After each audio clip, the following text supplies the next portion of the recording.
Hey, I want to talk real quick about local SEO and how big of an impact that actually has on your search results. When you go to Google, when you go to Bing, when you go to search engines in general, they have what they call a snack pack.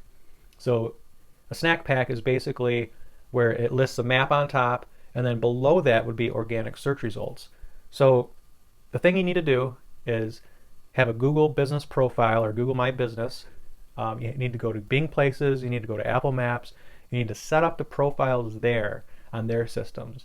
It's all about visibility, right? Some quick tips: you need to claim or create your profile, fill everything out completely.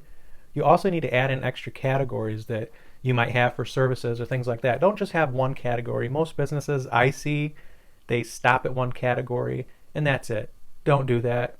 Keep filling it out. Um, Put as much content and copy in there as you'd like. Also, create unique content and post on a regular basis. And the last thing, be consistent, especially with addresses. If your address is different on your Google My Business than it is on your website, that's a no-no. Don't do that.